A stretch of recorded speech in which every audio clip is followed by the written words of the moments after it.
In today's video, I'm just going to give an example of what I do to try to make the most amount of money as possible because I know what it's like just to sit there for minutes after minutes and 30 minutes goes by, an hour goes by, and you're just like, where in the world are the orders at? Even with multi-apping. And I'm going to talk about a strategy that I've been doing for pretty much at least 2 years now, and it's been working for me. And it's called Bend But Don't Break. And in this deep dive, we're going to be going over how I've reached and maintained platinum status with Doordash and actually did over 90% of my orders on Doordash using this method. Now, you'll probably won't hear this anywhere else because why?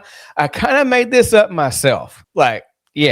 Now, this won't work in every market, especially in those urban areas where you're ping-ponging from like place to place, from the restaurant to the customer, and you might just be like 2 or 3 minutes from another restaurant, and you're just ping-ponging from there, going to another customer, and you got another restaurant that's close there, and you're just going back and forth. That is not this. That ping-ponging strategy is going to be something completely different than bend but don't break. Because if you have a ping pong strategy where you can actually continue to go from restaurant to customer right by that restaurant, you're pretty much good and you wouldn't need the bend but don't break method. This bend but don't break method is going to be more of an area such as a suburban area where most of your restaurants are really in one central location. And there's only just there might be a few scattered restaurants that might be a little bit out where those houses are at or apartment complexes are at. You might be lucky to have that. But this is going to be more geared if you're in one of those yo-yo markets where you have to go from your actual central location where most of your restaurants or 90% of your restaurants are at in this one location all the way out to your customer where your houses are at. And you had to come right back to your central location, your hot zone or power strip, whichever you want to call it. And we're also going to base this off of me pretty much, since I've pretty much lived through this thing, of actually keeping platinum status. Because without platinum status, at least with my experience, where I didn't get hardly any offers without it, gold was a little bit better than silver and not being tiered at all. But being platinum, well, that's pretty much where my bread and butter's been at for a while now. So I'm going to do my best to stay in that tier if possible. And we're about to go over some offers, the ones that I don't take, that I avoid at all times. Some I may more bend but don't break. And also those offers that are that platinum level status of the high paying offers, and maybe even get a catering order. So let's go ahead and let's get started, because now in my market, I do not have Dash now. It went away. It died some months ago for me, and people that are not even tiered can actually get on. It's called Dash now instead. But with my platinum status rewards, I have Platinum Offer Boost. Now, Platinum Offer Boost has actually been one of those things that's been really beneficial to me. And what that is, you're getting the highest offer boost. You'll have a shorter wait times on average than lower tier dashers. So you'll spend less time waiting and more time earning. I have been experiencing this ever since my Dash now has left for the past several months. And I've actually seen there's been a really significant difference, a surprising difference. So it's really just like if you're like familiar with Uber Eats, of how even when you're about to like deliver, sometimes they'll just go ahead and send you offers right before you deliver, or they send you offers like right after. Well, it can be very similar to that, because I have actually experienced getting offers right before I've dropped off, not as much, but right as soon as I deliver, a lot of times before I even get to the car, I might be just sitting down in the car, I'm getting another offer, especially with the Platinum Offer Boost. I've experienced with Gold Offer Boost as well, and that's worked out for me somewhat similar to the Platinum. But the whole thing is getting these offers in a shorter amount of time. And it's good to get those offers, especially if you're going back into your zone or a restaurant that's nearby you. And you may be wondering, are these offers any good? Sometimes they are, sometimes they're not. But most of the time, they've been pretty decent, at least the average. So I can just continue keep going, staying busy, and keep the wheels a moving. But even by saying that, you got to be thinking about what is your goal? What's your hourly goal? Such as for me, which I know it's going to be low for most, but I know my area, I know my market. It's not always banging the riches with tips. So usually that's why it's at least $20 an hour and even up to 25. Now, that doesn't mean I don't ever slide down to 19, 18, or $17 an hour. Yeah, I'm still going to have those days. There's still going to be normal days like that, especially depending on the times when I'm out, which is actually another big thing of me trying to make sure I'm out there around those high times of getting offers such as the lunch rush and the dinner rush. And here's my other reasoning. So try to be platinum is also that top priority for high paying offers. Remember, just because you might have the top priority for high paying offers doesn't mean you're not going to see the bad offers. You're still going to see the $2, the $3, the $4. And what's so crazy, they still show like $4 offers as high paying if the mileage is low. I know it's crazy, but I know DoorDash still does it. And then you're like, that's a joke. Yeah, it really is. Because to me, $4 is never a high paying offer, even if it's going across the street. Now, that doesn't mean I haven't ever done it. And it still doesn't mean I won't ever do it, especially if it's slow. And I know just like a perfect example, like not too long ago, where I went to McDonald's with like a $4.50 order, and it was just going to like an apartment complex that basically right behind the place, less than a mile. I just knocked it out. It was early morning. I was like, I'm not getting anything else. I was even doing Walmart Spark that day, and even that was slow. So I was like, oh, let's just get something. I was close enough to it and knocked it out. Then I got back. I think I probably did an Uber order after that. Multi-apping on those slow days are especially key. So don't be afraid. Don't be ashamed to multi-app. So when you actually see some of these higher paying offers, it might be such as maybe like what? $10 for low mileages, maybe $8 for low mileages, such as maybe just like 3 miles. Then the next one is priority access to large orders. And sometimes these large orders, it can be more in the 12s, the 15s, $20. And these can be some glorified bangers. Now, used to be in this line, you see like catering orders, but they went ahead and took this off. And in some markets, you may have to actually schedule your catering orders. I haven't seen that yet in my market. I don't know if I want to. That could be interesting. Toss up. But it might be just the new ways of the land as it's going to be. And this is also a thing where you actually be invited in. So that makes it another interesting concept as well. But especially with these three, these are going to be the three most important things of platinum status. So much bigger. I'm not even really talking about the VIP, Dasher support, and the discounts on Doordash, because that's about it. But if you're going to really try to get to platinum status, you got to really pay attention to your metrics. You want to try to keep your ratings high right now. And it's kind of strange because in some parts of Dallas-Fort Worth area, there's some places where you need to have like 85 points to be platinum status. And other places you need to be at 80 points. Currently, mine's at 80 points to be platinum status, even though at this moment in time, I was like 93 points. It's not like that anymore. It's more like 88 because my acceptance rating just got crumbled here recently, somewhere down in the low 60s. But that acceptance rating, it's going to fluctuate. And it's going to be the one that fluctuates the most. And it's the one that's sometimes it's kind of hard to even help. And it's also going to be based off that rolling 100, which I've talked about in another video. And y'all can see that video directly after this one, where I go make a huge deep dive into that. But your completion rating is really important, even though it's 15 points out of 15 points. I try to keep this thing at 100. This needs to be one of the easiest 15 points that I can get. The on-time rate can fluctuate. This is the one that we as Dashers can kind of dispute and fight over. So if you're ever late, whether you're going to pick up or drop off, and if there is traffic, or maybe it's just one of those wrongful issues where you're actually there at the restaurant and you actually waited at the restaurant, but it still goes against you. That's happened to me on a few occasions. And what did I do? I just disputed it. There's been so much traffic that's in my area because there's so much road construction.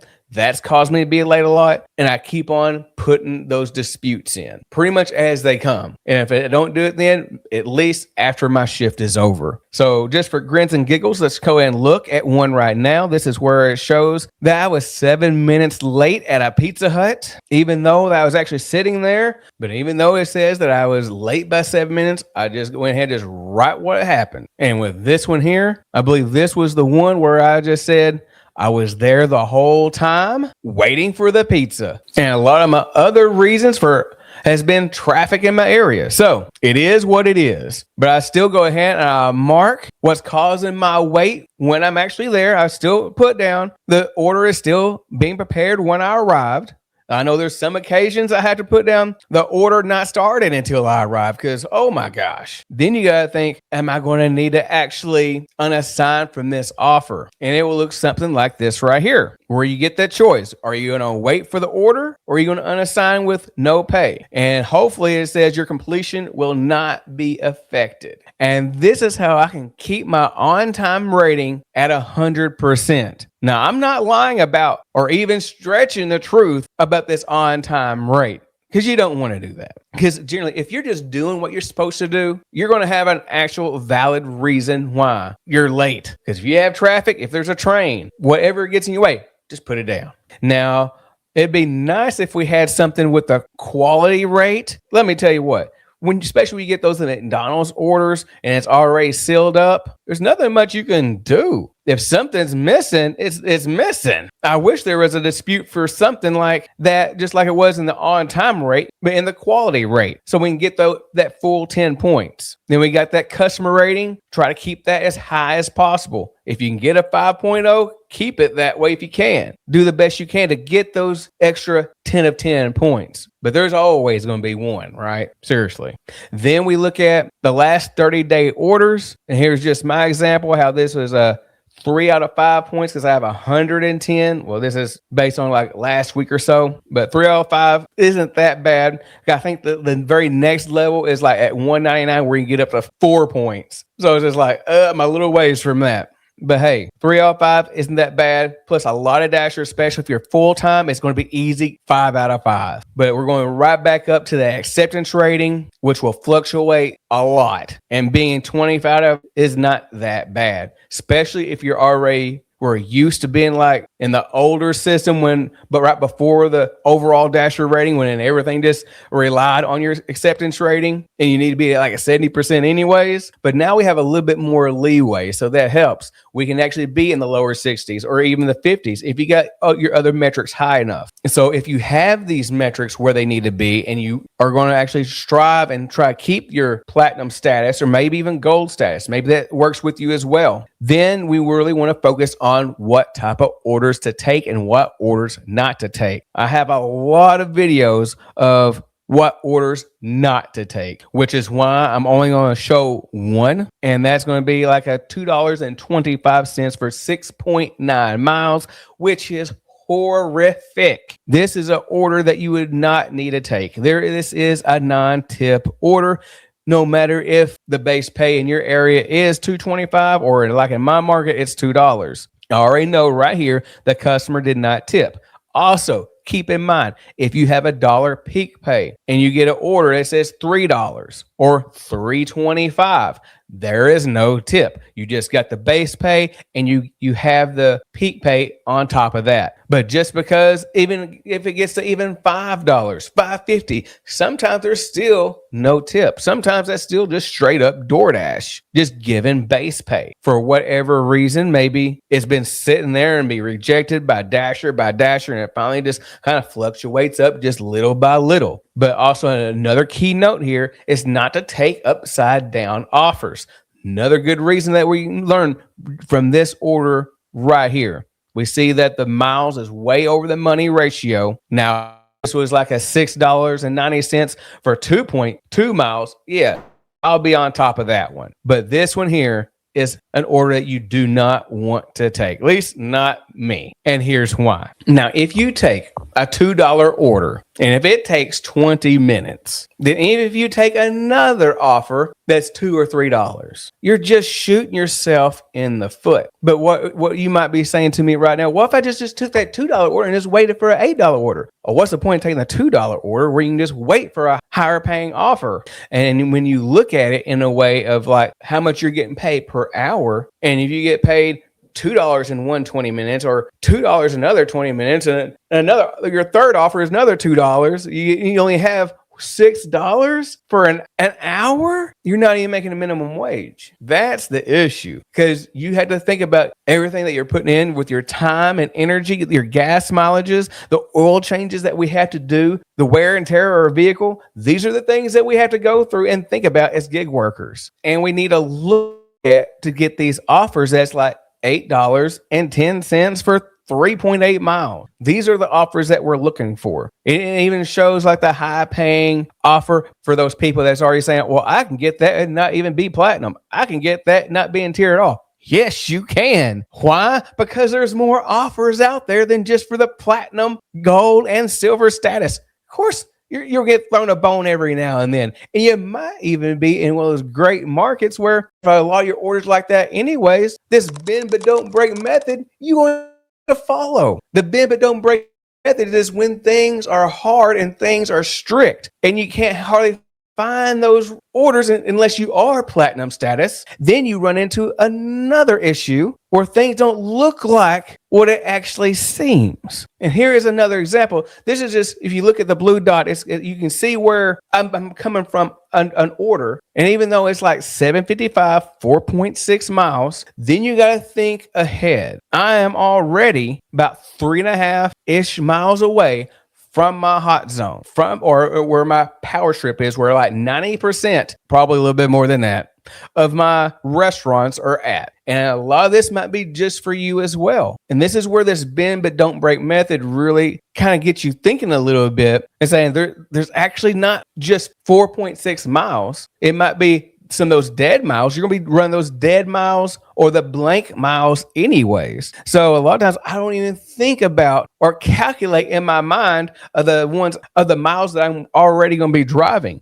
I'm looking at this it's $7.55 for possibly a mile. But let's look at another offer right here, the 525, 3.2 miles. This is where I would say also bend but don't break. You see that I'm actually right there at the restaurant, that little blue dot. I'm already getting an offer right there.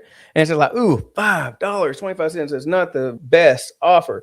Even if I got 3 $5 orders, I'm only at $15. That's nothing close to my $20 an hour mark. But yet it's my bend but don't break, trying to get another offer after that I can actually stack up and take. So this would be pretty much taking all of that 3 miles in, hoping to try to get something a little bit more high paying. Yes, this is $14.20, 6.1 miles. And you do have to pick up from 2 places, which are pretty close, and yet looks like the houses are pretty close as well. That's another one I took. They're just trying to just keep this thing stacking, keep it going, keep it moving. The thing I don't want to do is sit, but one thing I will not do is take an upside down order or take something like $2 or $3.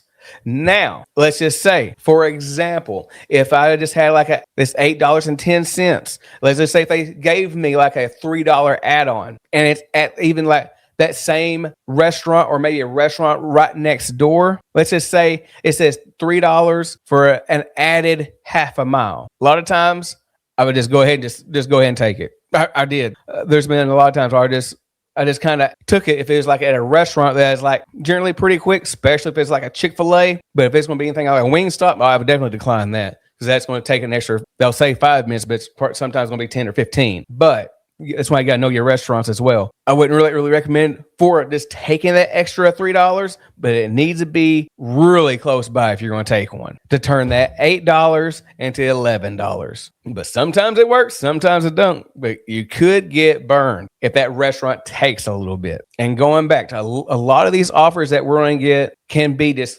5, $6. And it's not always that fun to take those type of offers and just try to hopefully make up on the very next offer. But this is pretty much how I'm doing it and actually making it work and making it happen and keeping platinum status and getting catering offers that's in the 20s, 30s, 40s, 50s, 70s, $80. I think my highest ever is like, I think it's 83 and change or 84 and change. I know some of you have had over $100 orders, and that's been like magnificent. So be sure to put that down in the comment box as well. What is the highest you've ever been paid on a DoorDash order? And remember, this bend but don't break is not going to be for everybody and not for everybody's market. Feel free to ask any type of questions that you may have, but hopefully I explained that well enough of how I try to make it happen with the type of yo-yo market that I'm in. So I hope you receive value out of this video. So if you would, hit that like button. If you haven't subscribed yet, I'm not too sure why. Consider channel membership and see me in the next video.